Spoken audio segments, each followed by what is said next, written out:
आप भी Kane Williamson और डेविड वार्नर जैसे बल्लेबाज के फैन हैं तो इस वीडियो को लाइक ज़रूर कर दीजिए।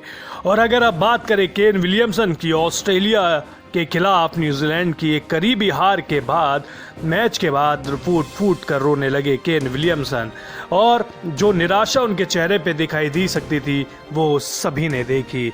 लेकिन इसके बावजूद उन्होंने भारत के लिए जो कहा वो हर भारतीय को गर्व से गौरवान्वित कर देगा। उन्होंने क्या कहा वो आगे बताएंगे, लेकिन सबसे पहले इस मैच के बारे में बातचीत कर लेते हैं।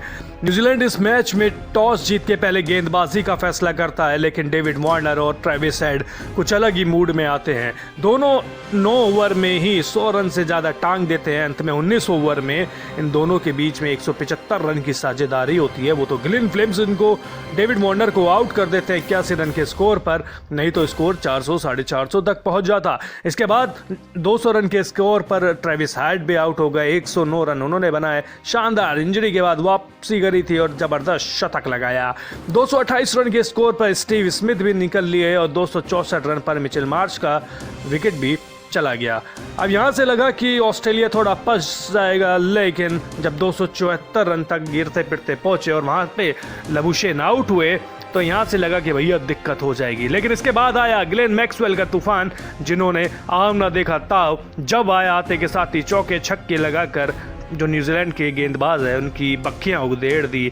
हालांकि वो अर्धशतक बनाने ही वाले थे, इतने में उन्होंने अपना विकेट फेंक दिया। जिमी नीशम ने उनको आउट किया। 24 गेंद पे 41 रन की तूफानी पारी उन्होंने खेली। और जब 325 पे 6 हो जाए, 44.3 ओवर हो जाए, यहाँ से लगता है कि 360 365 रन ही बन पाएंगे। लेकिन जॉश इग्निस और पैट कमिंस ने सभी को गलत साबित कर दिया। दोनों के बीच में एक तूफानी साझेदारी हुई। जॉश इग्निस ने बनाया 28 गेंद पे 38 रन। पैट कमिंस के बल्ले से आए 14 गेंद पर 37 रन। भाई साहब, 2 चौके 4 छक्के, 270 की स्ट्राइक रेट। अब इनकी इस पारी की बदौलत ऑस्ट्रेलिया बनाता है 388 रन। 388 रन देखकर तो भैया हमारे ही हाथ फूल गए थे, तो न्यूजीलैंड की क्या बात करें। लेकिन उन्होंने फिर भी लड़ाई करी।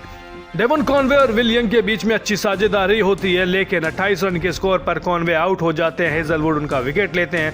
72 रन के स्कोर पर विल यंग भी उनके पीछे पीछे चल पड़ते हैं। यहां से लगता है कि न्यूजीलैंड की पारी दबाव में आ जाएगी, लेकिन डैरियल मिचेल और भारतीय मूल के स्टार बल्लेबाज रचिन रविंद्र यहां से संभालते हैं मोर्चा। दोनों बल्लेबाज लगातार बड़े शॉट्स खेलते हैं, लेकिन अभी स्कोर 150 के पार ही पहुंचा था। 168 रन, यानी कि डैरियल मिचेल जंपा की बॉल पे आउट हो गए। यहां से झटका लगा क्योंकि डैरियल मिचेल ने भारत के खिलाफ भी लगाया था, शतक फॉर्म में थे। इसके बाद टॉम लाथम और रचिन रविंद्र के बीच में साझेदारी होती है, लेकिन 2-2-2 यानी कि 222 रन के स्कोर पर कप्तान अपने युवा खिलाड़ी का हाथ छोड़कर चले जाते हैं और खराब शॉट खेलकर पेविलियन की राह पकड़ लेते हैं। 265 रन पर ग्लेन फिलिप्स, वो भी कुछ कमाल नहीं कर पाते। और इसके बाद लगता है कि यार जब 293 रन पर रचिन रविंद्र आउट होते हैं तो लगता है टाटा बाय बाय, खत्म, सी यू, अब कुछ नहीं है। लेकिन इसके बाद मिचेल सेंटनर ने अच्छी पारी खेली, लेकिन तारीफ आपको जिमी नीशम की करनी होगी, जिन्होंने ऑस्ट्रेलिया के खिलाफ 48वें ओवर में 27 रन भले ही दे दिए, लेकिन इस मैच में जान फूंक कर रखी। उन्होंने 58 रन बनाए।